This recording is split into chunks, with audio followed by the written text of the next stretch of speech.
अस्सलाम वालेकुम, आप देख रहे हैं GTV न्यूज़ और मैं हूं शाइस्ता इकबाल। हेडलाइंस आप जान चुके हैं। अभी आपको खबर देंगे, वज़ीर आज़म की ज़ेर सदारत अफगानिस्तान की सूरत हाल से मुतालिक इजलास आज होगा। ज़राए के मुताबिक इजलास में वफाकी वज़रा और अस्करी हुकाम शिरकत करेंगे। इजलास में अफगानिस्तान की मौजूदा सूरत हाल पर मुशावरत की जाएगी। वज़ीर आज़म इमरान खान ने सानह सियालकोट पर मुशावरती इजलास भी आज तलब कर रखा है।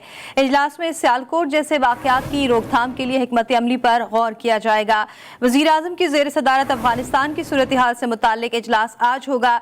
ज़राए के मुताबिक इजलास में वफाकी वज़रा और अस्करी हुक्काम शिरकत करेंगे, जबकि इजलास में अफगानिस्तान की मौजूदा सूरत हाल पर मुशावरत भी की जाएगी। वज़ीर आज़म इमरान खान ने सानह सियालकोट पर मुशावरती इजलास भी आज तलब कर रखा है। इजलास में सियालकोट जैसे वाक़यात की रोकथाम के लिए हिकमत अमली पर गौर किया जाएगा। पंजाब के मुख्तलिफ इलाकों में शदीद धुंध के बाइस मामूलात ज़िंदगी दरहम बरहम हो गए हैं। लाहौर में भी शदीद धुंध का राज है, जिसके बाइस हद निगाह इंतहाई कम हो गया। शहर की मेन शाहराहों पर हद निगाह सिफर हो गई है, जिसकी वजह से शहरियों को ड्राइविंग के दौरान मुश्किलात का सामना है। लाहौर का मजमूई एयर क्वालिटी इंडेक्स भी 358 रिकॉर्ड किया गया। इसी बारे में मजीद जानेंगे अपने नुमाइंदे वहीद गुजर से। वहीद, बताइएगा कि ताज़ा तरीन सूरत हाल क्या है और धुंध की वजह से शहरियों को किस किस्म की मुश्किलात का सामना है। जी बिल्कुल, देखें, रवां साल की शदीद धुंध ने जो है इस वक्त शहर लाहौर को तकरीबन जो है धुंधला कर दिया और इस वक्त शहर लाहौर जो है शदीद धुंध की लपेट में। और हद निगाह की बात की जाए तो जो गली महल्ले जो हैं वहाँ पर इंतहाई कम जो है हद निगाह रह गया और लाहौर की जो मेन बड़ी शाहराहें जो हैं वहाँ पर हद निगाह जो है तकरीबन इस वक्त सिफर है। तो शहरियों को काफ़ी ज़्यादा मुश्किलात का सामना करना पड़ रहा है ड्राइविंग करते हुए। जबकि बताता चलूँ कि ना सिर्फ धुंध में आज इजाफा हुआ है बल्कि सर्दी की शिद्दत में भी काफ़ी ज़्यादा इजाफा जो है देखने को मिला है। आज दर्जा हरारत जो है 4.6 रिकॉर्ड किया गया है। मगर साथ ही अगर बताता चलूँ कि जो एयर क्वालिटी इंडेक्स जो है वो भी आज 358 मजमूई तौर पर सुबह सवेरे रिकॉर्ड किया गया था। मगर महकमा मौसमियात का इस हवाले से कहना था अगर बारिश नहीं होती, धुंध अगर ज़्यादा बढ़ती है तो एयर क्वालिटी इंडेक्स में नुमाया कमी जो है वो देखने को मिलेगी। तो इस वक्त जो है एयर क्वालिटी इंडेक्स में कमी जो है वाक़या होना शुरू हो चुकी है। काफ़ी ज़्यादा धुंध है और महकमा मौसमियात का कहना है कि धुंध का सिलसिला जो है दोपहर तक जारी रहेगा और शहरियों को जो है ट्रैफिक पुलिस वाली की जानिब से भी ये हिदायत जारी की गई हैं कि मुनासिब फासला रखकर जो है ट्रैफिक जो है ड्राइविंग की जाए, हेडलाइट का इस्तेमाल किया जाए, इंडिकेटर जो वो लगाए जाएँ। मगर बताते चलूँ कि सुबह सवेरे हमने देखा शहरियों को शदीद धुंध की वजह से ना सिर्फ काम काज पर जाने के लिए शहरियों को मुश्किलात का सामना करना पड़ा बल्कि स्कूल के बच्चे जो हैं वो भी काफ़ी ज़्यादा मुश्किलात का शिकार थे, क्योंकि आज रवां साल की पहली धुंध थी और काफ़ी ज़्यादा धुंधा। इस वक्त भी धुंध जो है वो काफ़ी ज़्यादा है। हद निगाह जो है मेन सड़कों पर इस वक्त सिफर है और महकमा मौसमियात का कहना है कि धुंध जो है सूरज निकलने पर ही कम हो सकती है। मगर आज सूरज जो अपना चेहरा दोपहर के बाद जो है वो दिखाएगा। जब तक सूरज रुनमा नहीं होता, सूरज की रोशनी रुनमा नहीं होती, उस वक्त जो है धुंध की शिद्दत में इजाफा जो है वो बरकरार रहेगा। मगर पंजाब के दीगर अजला की अगर बात की जाए तो पंजाब के दीगर अजला जो हैं वो भी शदीद धुंध की लपेट में है। धुंध की वजह से मोटरवे को भी मुख्तलिफ मकामात से जो बंद किया गया है। तो कहा जा सकता है कि महकमा मौसमियात के ठीक है, ये बताइएगा वहीद, शहरियों को एहतियाती तदाबीर इख्तियार करने के लिए तो कहा गया है, लेकिन यहाँ पर क्या ट्रैफिक पुलिस मौजूद है? क्योंकि एहतियात तो लोग करेंगे लेकिन इशारों पर रुकने के लिए और ट्रैफिक को कंट्रोल करने के लिए यहाँ पर ट्रैफिक पुलिस कितनी बड़ी तादाद में मौजूद है? जी बिल्कुल, ट्रैफिक पुलिस जो है अपना किरदार अदा कर रही है और हमने देखा कि हमारे ऑपोजिट जो है ट्रैफिक वार्डन जो वो खड़े हुए हैं, शहरियों को बारहा जो आगाही भी दे रही हैं कि गाड़ियां चलाते हुए, मोटरसाइकिल चलाते हुए खासकर जो है मुनासिब फासला रखें और हेडलाइट का इस्तेमाल किया जाए और जब तक धुंध कम नहीं हो जाती। तो काफ़ी ज़्यादा कहा जा सकता है ट्रैफिक वार्डन जो अपनी तरफ से वो कोशिश तो कर रहे हैं, मगर चूँकि ड्राइविंग ज़्यादा हो ही नहीं सकती, हद निगाह जो वो काफ़ी मतलब इस वक्त भी सिफर है। लाहौर की जो बड़ी मेन शाहराह हैं, जेल रोड है, माल रोड है, गुलबर्ग है, ये वो मेन शाहराहें जो हैं। और ख़ासकर अगर एयरपोर्ट की बात की जाए तो एयरपोर्ट का एरिया जो है मुकम्मल तौर पर वहाँ पर ट्रैफिक जो है तकरीबन कहा जा रहा है कि रुकी हुई है, क्योंकि धुंध जो है वहाँ पर खुला मैदानी इलाका है। तो काफ़ी ज़्यादा ट्रैफिक को मसाइल का सामना है। मगर बताते चलूँ कि महकमा मौसमियात का कहना है कि धुंध और स्मोक जो है इसका वाहिद हल जो है वो बारिश ही है, मगर अभी आने वाले दिनों में बारिश का कोई इम्कान नहीं है। अगर बारिश नहीं भी होती तो धुंध की शिद्दत में इजाफे से स्मोक में अलबत्ता कमी ज़रूर होगी। और आज हमने देखा कि स्मोक में कमी काफ़ी हद तक वाक़या भी होना शुरू हो चुकी है। सुबह सवेरे 358 रिकॉर्ड किया गया था एयर क्वालिटी इंडेक्स, मगर इस वक्त जो है 307 तक एयर क्वालिटी जो है वो आ चुका है। और महकमा मौसमियात का यही कहना है कि अगर धुंध इसी तरह रहती है तो मजीद फ़ज़ाई आलूदगी में कमी जो है वाक़या हो सकती है। अलबत्ता फ़िलहाल 24 घंटे में बारिश का इम्कान नहीं है और आने वाले 24 घंटे में बारिश का इम्कान तो नहीं है, लेकिन जाहिर है कि जब बारिश होगी तो मौसम में कुछ बेहतरी आएगी। बहुत शुक्रिया वहीद गुजर अपडेट करने के लिए। पंजाब भर में शदीद धुंध का राज, शेखुपुरा और गुर्दनवा में धुंध के बाइस हद निगाह सिफर हो गई। मोटरवे पुलिस के मुताबिक मोटरवे M2 कालाशाह काकू से शेखुपुरा तक धुंध के बाइस बंद कर दिया गया है। अवाम को गैर जरूरी सफर से गुरेज करने की हिदायत की गई है, जबकि मोटरवे पर सफर करने वालों को फोग लाइट्स का इस्तेमाल करने की ताकीद कर दी गई है। गाड़ी की रफ्तार कम और दरमियानी फासला बढ़ाने के हवाले से भी आगाह कर दिया गया। उधर पेशावर से रशकई तक धुंध में कमी के बायस से कई मोटरवे M1 को खोल दिया गया है, जबकि ड्राइवर्स को दौरान सफर फोग लाइट्स के इस्तेमाल की हिदायत की गई है। और कराची के मौसम की अगर बात करें तो कराची वाले हो जाएं होशियार, ठंड से बचने की तैयारी कर लें। महकमा मौसमियात ने आइंदा कुछ रोज में सर्दी मजीद बढ़ने की नवीज सुना दी है। आज सुबह के वक्त दर्जा हरारत 10 डिग्री सेंटीग्रेड तक गिर गया, जबकि 53% नमी के साथ 10 किलोमीटर फी घंटे की रफ्तार से हवाएं चलने लगी। सुबह और शाम के वक्त सर्दी की लहर में मजीद इजाफा होगा। महकमा मौसमियात ने ज्यादा से ज्यादा दर्जा हरारत 26 डिग्री सेंटीग्रेड तक जाने का इम्कान जाहिर किया है और आइंदा कुछ रोज में सर्दी बढ़ने की नवीद भी सुनाई है। महकमा मौसमियात के मुताबिक आज भी मतला सर्द और खुश्क रहेगा, ताहम बारिश के कोई इम्कान नहीं। आज़ाद कश्मीर के बेशतर इलाकों में बारिश और बर्फबारी से सर्दी की शिदत में इजाफा हो गया। वादी नीलम और वादी लिपा ने बर्फ की सफेद चादर ओढ़ ली। जन्नत नजीर वादियों के पहाड़ों पर बर्फबारी ने कुदरती हुस्न को दुबाला कर दिया। खुशगवार मौसम का मजीद अहवाल जानते हैं इस रिपोर्ट में।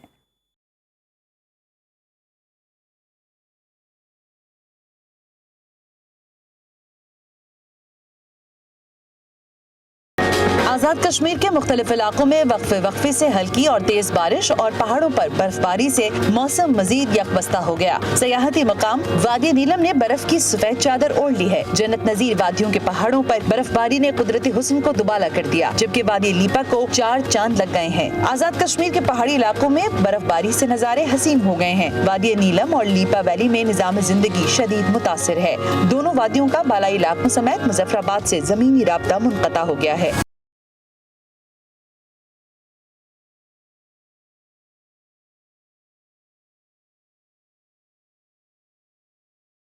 पख्तूनख्वा के इलाके दीरबाला के पहाड़ों पर बर्फबारी और मैदानी इलाकों में बारिश का सिलसिला जारी रहा, जबकि मानसहरा और वादी नारान समेत हजारा के बालाई इलाकों में बर्फबारी और यकबस्ता हवाओं से सर्दी की शिद्दत में मजीद इजाफा हो गया है। वादी नारान में बर्फबारी से कागान रोड बंद हो गया है, ताहम रेस्क्यू 1122 की मशीनरी के जरिए रोड से बर्फ हटाने का काम शुरू कर दिया गया है।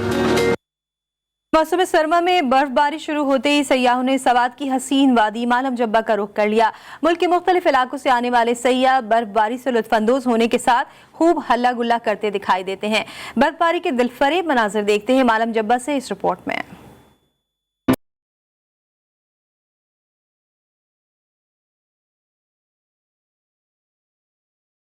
मुल्क के मुख्तलिफ इलाकों से सवात की हसीन वादी मालम जब्बा आने वाले सयाह बर्फबारी से लुत्फानंदोज होते दिखाई देते हैं। कोई वॉक करके बर्फबारी को एंजॉय कर रहा है तो कोई तस्वीर और वीडियोस बनाने में मसरूफ है ताकि इस टूर को महफूज कर सकें। बहुत बहुत खूबसूरत जगह है, बहुत ही बेहतरीन जगह है, जन्नत है पूरी, बहुत ही प्यारी है। मेरे पास कुछ अल्फाज नहीं है कि मैं बयान कर सकूं। तो कहती हूँ हर बंदे को यहाँ आना चाहिए और एंजॉय करना चाहिए, खासकर इस जगह पे। बर्फबारी देखने के लिए बच्चे भी बर्फीली वादी में मौजूद हैं। नौजवान बर्फ के गोले बनाकर एक दूसरे को मारते हैं और खूब हल्ला गुल्ला करते नजर आते हैं। अभी थोड़ी देर पहले ही आए और अल्हम्दुलिल्लाह आए और बर्फबारी स्टार्ट हो गई। लाइव स्नोफॉल देख के बहुत अच्छा लगा, बहुत एंजॉय कर रहे हैं। बहुत ज़बरदस्त खूबसूरती है, स्पेशली हम लोग कराची वालों के लिए तो बहुत ज़्यादा, क्योंकि हम मैदानी इलाकों से हैं और यहाँ पर आके एक अलग ही माइंड फ्रेशनेस है। सयाह कहते हैं कि इस साल बर्फबारी देखने के लिए काफी इंतजार करना पड़ा, लेकिन अल्लाह ने अपनी कुदरत के नजारे दिखाने और हसीन लम्हात से लुत्फानंदोज होने का मौका फराहम किया।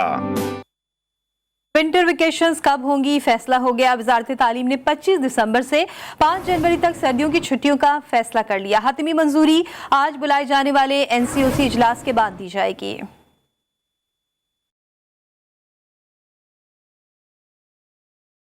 सर्दियों की छुट्टियों को कैसे गुजारना है, घर वालों से क्या क्या फरमाइशें करनी है, बच्चे डिसाइड कर लें। विंटर वेकेशंस होने ही वाली हैं। मुल्क के तालीमी इदारों में मौसम सरमा की तातीलात का फैसला कर लिया गया। सेक्रेटरी तालीम की ज़ेर सदारत इजलास में वजारत सेहत और सूबाई वज़राए तालीम के दरमियान मौसम सरमा की तातीलात पर मुशावरत हुई। ज़राए के मुताबिक 25 दिसंबर से 5 जनवरी तक तालीमी इदारों को सर्दियों की छुट्टियों के बाइस बंद रखने का फैसला किया गया है। ताहम छुट्टियों की मंजूरी आज बुलाए जाने वाले NCOC के इजलास में दी जाएगी। ज़राए ने बताया कि पंजाब, खैबर पख्तूनख्वा और बलोचिस्तान 25 दिसंबर से 5 जनवरी तक की छुट्टियों पर रज़ामंद हैं। ताहम सिंध मौसम सरमा की छुट्टियों का मामला सूबाई स्टीयरिंग कमेटी में पेश करेगा।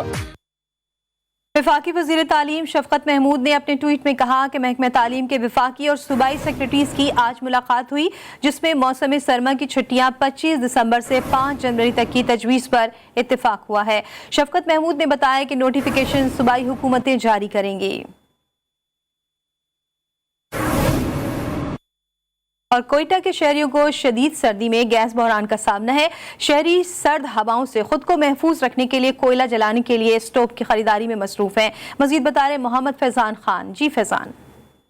जी हाँ, बिल्कुल। कोयटा शहर में गैस बहरान शिद्दत इख्तियार कर चुका है। इस वक्त कोयटा शहर में जो सर्दी की शिद्दत है उसमें इजाफा हो गया है। महकमे मौसमियात के मुताबिक कोयटा में दर्जे हरारत नुक्ता जमात से जो है नीचे गिर चुका है, जिसके बाद शहरी जो है गैस ना होने की वजह से जो स्टील का स्टोव है वो उसकी ख़रीदारी में मसरूफ़ है, ताकि उसमें कोयला रख के वो ख़ुद को सर्दी से महफूज रख सके। हमारे साथ यहाँ पर एक शहरी मौजूद है जो स्टोव ख़रीदने आए थे। इनसे जानते हैं कि गैस ना होने से इन्हें कितनी परेशानी का सामना है। जी बताएँ। भाई गैस ना होने की वजह से, बिजली ना होने की वजह से बिल्कुल जो छोटे छोटे बच्चे होते हैं, लकड़ी भी नहीं है कोयटा में। गैस जब है तो गैस जो कम आता है उसका बिल जो है ज़्यादा आता है कोयटा में, तो परेशानी की वजह से हम लोग ने स्टोव ले लिया है। छोटे बच्चे हैं। जी, आपने सुना कि इनका कहना था कि घर में छोटे बच्चे हैं, उन्हें सर्दी से महफूज रखने के लिए इन्होंने स्टोव लिया जिसमें कोयला जला के खुद को कोयटा के इस जो खून जमा देने वाली सर्दी है इससे महफूज रख सकें। जी बहुत शुक्रिया फैजान। पेशावर में गैस का बहरान जारी है। घरेलू सारिफीन के साथ साथ कमर्शियल सारिफीन को भी मुश्किलात का सामना है। शहर के बेशतर CNG स्टेशन बंद होने से शहरियों के साथ ट्रांसपोर्टर्स को भी मुश्किलात का सामना। मजीद बताएंगे नवाब शेर। जी नवाब शेर।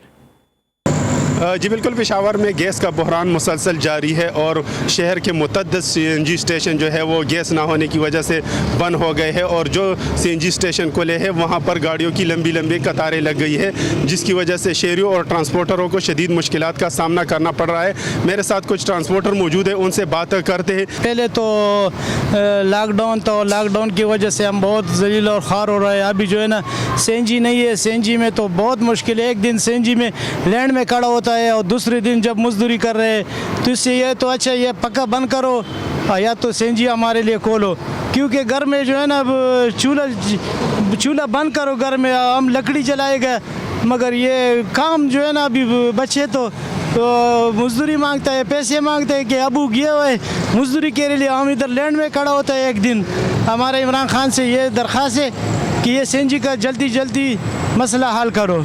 जैसा कि आप लोग देख रहे हैं कि यहाँ पर ट्रांसपोर्टर जो है वो हुकूमत से मुतालबा कर रहे हैं कि CNG के मसले को जल्द से जल्द हल करें, क्योंकि इनकी वजह से जो है वो उनकी मजदूरी नहीं हो रही और उनके घर के चूल्हे जो है वो ठंडे पड़ चुके हैं। जी बहुत शुक्रिया नवाब शेर। अब कुछ बात करते हैं पेट्रोलियम मसनूआत की कीमतों की। पेट्रोल की कीमत कम करें या नहीं? अगर कम करें तो क्या आवाम को पूरा फायदा दें या नहीं, या फिर सिर्फ कीमतें बरकरार रखी जाएं? ये वो सवालात हैं जिनका जवाब आज तलाश किया जाएगा। कौम की किस्मत अच्छी रही तो कौम को पेट्रोल की कीमत में रिलीफ मिलेगा, वरना इस बार भी कीमतें बरकरार रखने का फैसला होगा। ज़राए ने बड़ी खबर दे दी। पेट्रोलियम मसनूआत की कीमतों से मुतालिक ओगरा की एक नहीं बल्कि तीन समरीज तैयार की गई हैं। ज़राए ओगरा के मुताबिक कीमतों में कम से कम 8 से 10 रुपए फी लीटर कमी मुमकिन है, लेकिन अगर टैक्स बढ़ा दिया जाए तो ये इम्कान खत्म हो जाएगा। टैक्स बढ़ाने की सूरत में सिर्फ 4 रुपए फी लीटर तक कमी की भी तजवीज़ तैयार की गई है। जबकि तीसरी तजवीज़ ये है कि अगर टैक्स दुगना किया जाता है तो कौम के लिए पेट्रोल की कीमतें बढ़ाने के बजाय बरकरार रखने की नवीज सुनाई जाएगी। वाज़ेह रहे कि इस वक्त हुकूमत पिछले 14 दिनों से 68 से $74 फी बैरल तेल खरीद रही है, जबकि मौजूदा कीमतें इस वक्त बढ़ना शुरू हुई जब ये कीमतें $100 फी बैरल तक मौजूद थी।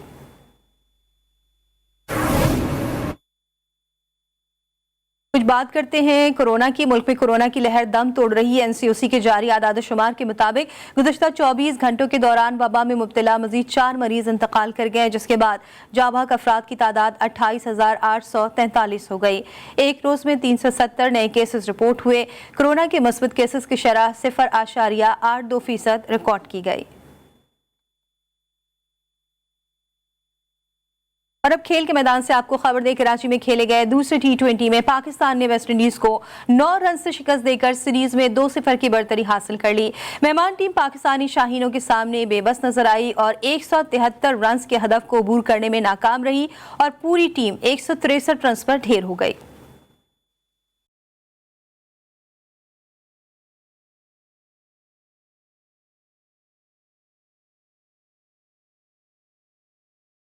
पाकिस्तान ने वेस्ट इंडीज को दूसरे T20 में भी शिकस्त दे दी। कौमी टीम ने सीरीज 2-0 से अपने नाम कर ली। वेस्ट इंडीज की टीम पाकिस्तान की जानिब से दिया गया 173 रन का हदफ हासिल करने में नाकाम रही और 163 रन पर ऑल आउट हो गई। इस जीत के साथ 3 मैचों की सीरीज में पाकिस्तान को वेस्ट इंडीज के खिलाफ 2-0 की फैसलाकुन बढ़तरी हासिल हो गई है। Shane Thomas cleaned up like he was last night, and Pakistan are victorious for the second time in 2 nights. Pakistan की जानिब से शाहीन शाह अफरीदी ने 3 जबकि नवाज, हारिस और वसीम ने बिल तरतीब 2-2 खिलाड़ियों को आउट किया। Gone. That's what he wanted.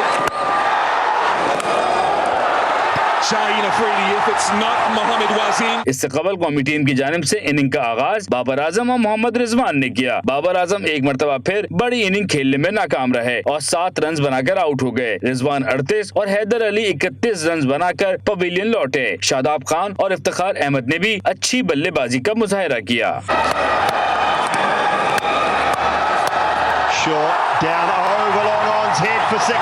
Series का आखिरी T20 जुमेरात को कराची के नेशनल स्टेडियम में खेला जाएगा। बैग बढ़ेंगे कुछ दीगर खबरों की जानिब। सिंध के सरकारी अस्पतालों की कमेटियां गैर फाल हो गई।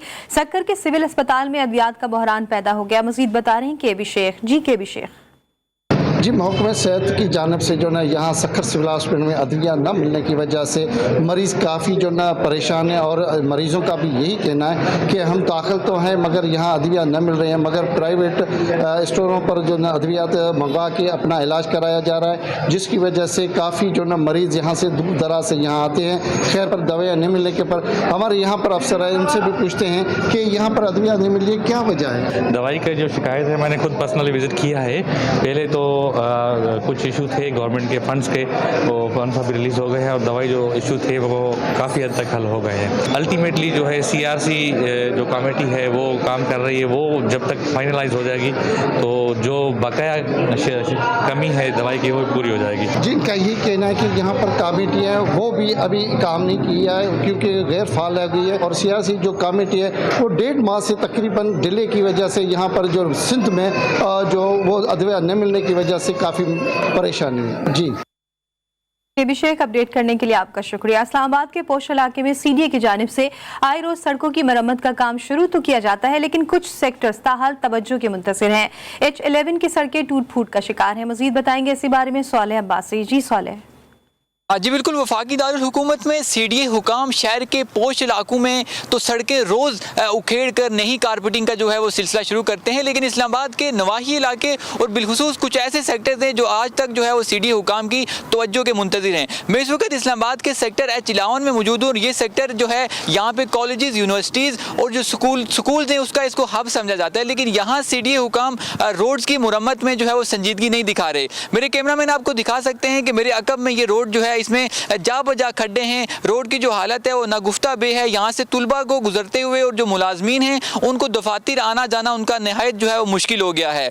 यहाँ हमने शहरियों से बात की, उनकी जानिब से ये बताया गया कि CDA हुकाम जब यहाँ का रुख करते भी हैं तो सरसरी से रोड की कारपेटिंग कर जाते हैं, जो कारपेटिंग कुछ ही अरसे बाद दोबारा जो है वो ख़राब हो जाती है और रोड फिर से जो है टूट फूट का शिकार हो जाती है। इसके अलावा यहाँ जो तुलबा हैं उनका रोज़ यहाँ यूनिवर्सिटीज़ कॉलेजेस में आना होता है, तो उनकी जानिब से भी यही शिकायत की जा रही है कि हमारा यूनिवर्सिटी तक पहुँचना एक इंतहाई मुश्किल जो है मरहला बन जाता है। यहाँ के जो रिहायशी और बिलखुसूस जो तुलबा हैं, मुलाजमीन हैं, उनकी जानिब से ये मुतालबा किया जा रहा है कि CDA हुकाम इस्लामाबाद के वो इलाके जहाँ असल में उनकी तवज्जो की ज़रूरत है वहाँ तवज्जो मरकूज़ करें और जितनी भी ये सड़कें हैं इन पर मुरम्मती काम जल्द से जल्द शुरू करें ताकि उनके मामूलात ज़िंदगी बेहतर तरीके से जो है वो सरअंजाम दे सकें। जी बहुत शुक्रिया सालेह अब्बासी। अब कुछ बैनुल-अक़वामी दुनिया से खबर आपको दें। ब्राज़ील के मशरक़ी इलाकों में शदीद बारिश और सैलाब ने तबाही मचा दी है। बारिशों और सैलाब से ब्राज़ील में एक खातून समेत 11 अफराद हलाक जबकि 267 जख्मी हो गए। बारिशों और सैलाब से 15,000 से ज़ायद अफराद घरों से महरूम हो गए हैं। ब्राज़ील में सैलाब से सैकड़ों घर तबाह हो गए जबकि सड़कें और पुल भी सैलाब की नज़र हो गए। ब्राज़ील के इलाके बाहिया में एमरजेंसी नाफिज करके इमदादी सरगर्मियाँ शुरू कर दी गई हैं।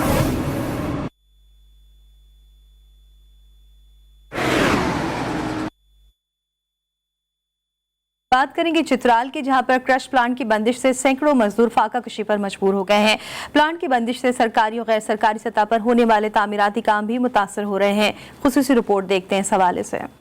चित्राल में कानूनी तौर पर काम करने वाले क्रश प्लांट्स गुज़िश्ता एक माह से बंद पड़े हैं, जिसकी वजह से न सिर्फ बीसियों मजदूर बेरोजगार हुए हैं बल्कि सरकारी और गैर सरकारी तामीराती काम भी बुरी तरह मुतासर हुआ है। क्रश प्लांट्स के मालिकान का कहना है कि उन्होंने लाखों रुपए अदा करके कानूनी तौर पर लीज हासिल किया है और माहौलियात और महकमा मदनियात के हुक्म पर अपनी प्लांटों को आबादी से दूर मुंतकिल किया, जिन पर लाखों रुपए का खर्च आया। अब हुकूमत रिवर बेल्ट के इशू पर एक बार फिर इन प्लांटों पर कदगन लगाकर इनको फाका कशी पर मजबूर कर रहे हैं। लोगों को बहुत तकलीफ है। ये ड्राइवर मजदूर लोग या ऑपरेटर क्या करेगा, इधर से कमाई करके अपने बच्चों के लिए हलाल रिज़्क इधर कमाते हैं। इन क्रश प्लांटों में मुल्तान और खैबर पख्तूनख्वा के मुख्तलिफ इलाकों से आए हुए मजदूर भी बेरोजगार हुए हैं। अगर ये क्रश प्लांट बंद होंगे तो साफ ज़ाहिर है हमारा चूल्हा भी बंद होगा। इस पे कानूनी तौर पर चलने वाले इन क्रश प्लांटों के मालिकान और इसमें काम करने वाले सैकड़ों मजदूर chief justice Peshawar high court और सूबाई वज़ीर आला से मुतालबा करते हैं कि मुतालिका इदारों को हिदायत किया जाए कि इनको मजीद बेजा तंग न करे ताकि ये लोग अपने अहलिहाना के लिए बाइज्जत तरीके से रिज़्क़ हलाल कमा सके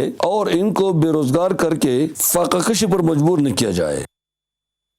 हसन अब्दाल में बेहतरीन पेशा वराना और तकनीकी तरबियत बैनुल-अक़वामी मयार के मुताबिक फराहम करने के लिए म्यूनसिपल कमेटी हॉल में सालाना हुनर रोजगार मेले का इनेकाद किया गया। रोजगार मेले का मकसद अहलियत की बुनियाद पर तरबियत याफ्ता और फारिग तहसील तलबा और तालिबात को हुसूल मुलाजमत और कारोबार में मदद फराहम करना है। एहसान अली आवान रिपोर्ट करेंगे। TMA हॉल हसन अब्दाल में हुनर रोजगार मेले का इनेकाद किया गया, जिसमें अटक के तमाम वोकेशनल ट्रेनिंग इंस्टीट्यूट के तलबा और तालिबात असातिज़ा ने शिरकत की। तलबा और तलबात ने अपनी पेशा वराना सलाहियतों को बरूए कार लाते हुए मुख्तलिफ वर्कशॉप और स्टॉल भी लगाए। तलबा और तलबात का कहना था, हमारी मैम ने हमारे साथ बहुत मेहनत की है और हमें ड्रेस मेकिंग का, डिजाइनिंग का, फैशन डिजाइनिंग का बहुत अच्छा कोर्स करवाया है, जिसकी वजह से हम इतने काबिल हो सके हैं कि हम अपने घर में अपना काम कर सकते हैं। हमारे वोकेशनल ट्रेनिंग इंस्टीट्यूट्स हैं, उनकी ये बड़ी अच्छी काविश है हमारी इस पूरी काउंसिल ने कि हमारे जो स्टूडेंट्स हैं जो कि अब स्किल्स हासिल कर रहे हैं, इनको कनेक्ट किया जा सके मार्केट के साथ, ताकि ये जब अपना कोर्स कंप्लीट करते हैं तो फिर इनको जॉब अपॉर्चुनिटीज़ का भी पता हो। बेरोजगारी के इस दौर में नौजवान नस्ल के लिए हुनर और रोजगार के मौके फराहम करना ज़िले इंतजामिया का ऐसा इक़दाम है। Welcome back. मिनी बजट तैयार, 350 अरब का टैक्स इस्तिस्ना खत्म किया जाएगा। पेट्रोलियम लेवी में हर माह इजाफा किया जाएगा। अशियाए खुरनोश, कॉस्मेटिक्स और गाड़ियों की कीमतों में भी इजाफे का इम्कान है। इस्लामाबाद से रिपोर्ट करेंगे सालेह अब्बासी। IMF की शराइत पर हुकूमत अवाम पर टैक्सेस की बौछार के लिए तैयार। 350 अरब रुपए का टैक्स इस्तिस्ना खत्म किया जाएगा। 270 अरब रुपए के इजाफे के बाद टैक्स वसूलियों का हदफ 6100 अरब रुपए तक ले जाया जाएगा। बिल के जरिए फी लीटर पेट्रोल पर हर माह लेवी 4 रुपए तक बढ़ाकर उसे 30 रुपए तक ले जाने का इम्कान है। पेट्रोलियम डेवलपमेंट लेवी बढ़ाने या कम करने का अख्तियार वजीर आजम को देने की तजवीज है। तरमीमी फाइनेंस बिल के बाद बिजली के बिल भी आहिस्ता आहिस्ता बढ़ेंगे। मोबाइल फोन, कॉस्मेटिक्स, दरामदी खुराक पर भी टैक्स की शरह बढ़ाए जाने का इम्कान है। गैर मुल्की गाड़ियों की दरामद पर पाबंदी लग जाएगी। दरामद किए जाने वाले ड्रामों पर एडवांस टैक्स आयद होगा। तरक्याती बजट में 200 अरब रुपए की कटौती होगी। मोबाइल फोन, स्टेशनरी और पैक्ड फूड आइटम्स पर टैक्स छूट खत्म किए जाने का इम्कान है। 800 सीसी बड़ी गाड़ियों पर टैक्स की शरह बढ़ाने और लग्जरी गाड़ियों की दरामद पर पाबंदी आयद करने की तजवीज भी तरमीमी बिल का हिस्सा है। फाइनेंस बिल में रियल एस्टेट के शोबे को दी गई रियायत जारी रखने की तजवीज है। कस्टम्स, सेल्स टैक्स और इनकम टैक्स कवानीन में तरामीम करके FBR कलेक्टर के अख्तियारात कम किए जाएंगे। आईसीसी ने विमेंस क्रिकेट वर्ल्ड कप के शेड्यूल का ऐलान कर दिया। ICC women's cricket world cup New Zealand में खेला जाएगा। पाकिस्तान अपना पहला मैच 4 मार्च को भारत के खिलाफ खेलेगा। 8 मार्च को पाकिस्तान का मैच ऑस्ट्रेलिया से होगा। 21 मार्च को वेस्टइंडीज के खिलाफ पाकिस्तान मैदान में उतरेगा। 24 मार्च को पाकिस्तान और इंग्लैंड के दरमियान मैच होगा। मेजबान न्यूजीलैंड पाकिस्तान का मैच 26 मार्च को होगा। आईसीसी ने विमेंस क्रिकेट वर्ल्ड कप के शेड्यूल का ऐलान कर दिया है। ICC women's cricket world cup New Zealand में खेला जाएगा। पाकिस्तान अपना पहला मैच 4 मार्च को भारत के खिलाफ खेलेगा। 8 मार्च को पाकिस्तान का मैच ऑस्ट्रेलिया से होगा। 21 मार्च को वेस्टइंडीज के खिलाफ पाकिस्तान मैदान में उतरेगा, जबकि 24 मार्च को पाकिस्तान और इंग्लैंड के दरमियान मैच होगा। मेजबान न्यूजीलैंड से पाकिस्तान का मैच 26 मार्च को होगा। वस्ती अमरीकी मुल्क हेटी में पेट्रोल टैंकर फटने के नतीजे में 60 अफराद हलाक और मुतादिद जख्मी हो गए। इत्तला के मुताबिक हेटी के शहर केप हेम्पटन में पेट्रोल टैंकर उलटने के बाद फट गया। टैंकर उलटने के बाद पेट्रोल इकट्ठा करने के लिए जमा हुजूम में से 60 अफराद हलाक और 20 जख्मी हो गए। धमाके के बाद फायर ब्रिगेड की टीमों की तरफ से जाए वक़ुआ पर लगी आग को बुझा दिया गया। हुकूमत ने मुल्क भर में 3 रोज़ा सोग का ऐलान किया है। अक़वाम मुत्तहिदा ने कहा है कि इस बात की मुसद्दिका इत्तलात हैं कि रवा साल अगस्त में तालिबान के अफगानिस्तान में कब्जे के बाद से अब तक 100 से ज़ायद अफराद को मुआवरा अदालत कत्ल किया गया है, जिनमें से ज़्यादातर के पीछे तालिबान है। अक़वाम मुत्तहिदा के इदारा बराए इंसानी हुकूक की नायब सरबरा निदा अंशफ के मुताबिक तालिबान की तरफ से आम मुआफ़ी के ऐलान के बावजूद इस तरह की कत्ल की खबरें तशवीशनाक है।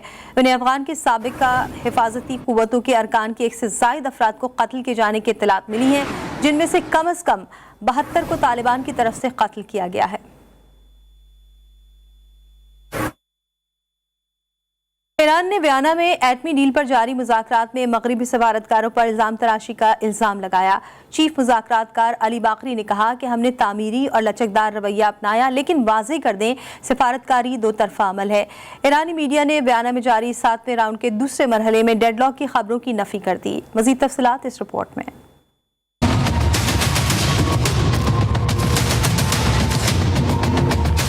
वियना में आलमी ताकतों के साथ ईरान के मुज़ाकरात में नया मोड़ सामने आ गया। ईरान के चीफ मुज़ाकरातकार अली बाकरी ने चंद यूरोपीय सिफारतकारों पर सिफारती कारी करने के बजाय इल्ज़ाम तराशी का रवैया अपनाने का इल्ज़ाम लगा दिया। अली बाकरी ने अपने ट्वीट में कहा कि वियना मुज़ाकरात में हमने अपने ख्यालात पहले पेश किए, तामीरी और लचकदार रवैया अपनाते हुए फासले को कम करने की कोशिश की, लेकिन वाज़ेह रहे कि सिफारतकारी 2 तरफ़ा अमल होता है। मगरबी मीडिया की तरफ से दावा किया गया कि वियना में जारी 7वीं राउंड का दूसरा मरहला ताअत्तुल का शिकार हो गया है। ईरानी मीडिया ने मगरिबी प्रोपेगेंडा की नफी करते हुए साफ साफ बता दिया, वियना में मुज़ाकरात मुअत्तल का शिकार नहीं हुए, सुस्त रवि का शिकार हैं। इस तरह की प्रोपेगेंडा मुहिम का मकसद ईरानी मुज़ाकराती टीम पर दबाव डालना है। और अभी आपको खबर दें, भावलपुर डिवीजन के जिला फोर्ट अब्बास में लंगूर ने शहरियों को तिगनी का नाच नचा दिया। लंगूर इधर से उधर छलांगे लगाता रहा, लेकिन किसी के हाथ नहीं आया। लंगूर की आमद शहरियों के लिए तफरी बन गई। कोरोना वबा की पाबंदियों के बाद नौशहरा की तफरीगाहें आबाद हो गईं। जिना पार्क में 4 रोज़ा फेस्टिवल के इनेकाद की तैयारियां मुकम्मल हैं। रंगारंग फेस्टिवल में गुले दाऊदी की नुमाइश भी की जाएगी। मोहम्मद असद रिपोर्ट करेंगे। नौशहरा के जिनाब पार्क में कोरोना वबा के बाद पहली दफा आवाम की तफरीह के लिए कंटोनमेंट बोर्ड नौशहरा और स्टेशन कमांडर नौशहरा के ताउन से 23 दिसंबर से 26 दिसंबर तक 4 रोजा रंगारंग फेस्टिवल का इनेकाद हो रहा है। कंटोनमेंट बोर्ड के चीफ एग्जीक्यूटिव ऑफिसर जोफे शाह मंजूर का कहना है कि इस 4 रोजा रंगारंग फेस्टिवल में कादियादम डे के अलावा पहली दफा नौशहरा में गुली दाऊदी की नुमाइश भी की जाएगी। आवाम के लिए एक तफरीह का मौका तलाश करने की कोशिश करें, जिसमें रिस्पेक्टेबल फैमिलीज आए, अपने बच्चों के साथ, अपने पेरेंट्स के साथ लोग आए, खाने पीने का जहाँ पे भी इंतज़ाम हो, बच्चों के लिए खेलने का तफरीह का इंतज़ाम भी हो। फेस्टिवल में अक़लियती बरादरी से इज़हारी यकजहती के तौर पर क्रिसमस केक भी काटा जाएगा, जिसमें मसीही बरादरी भी शिरकत करेंगे। जबकि फेस्टिवल में बच्चों के तफरीह के लिए मेला, खाने पीने के स्टॉल्स, म्यूजिकल शो और दीगर मुख्तलिफ मुकाबलों का इनेकाद भी किया जाएगा। Mohammad Asad, GTV news, Nowshera. एक ब्रेक के बाद हेडलाइन के साथ फिर हाजिर होंगे। देखते रहिए GTV न्यूज़।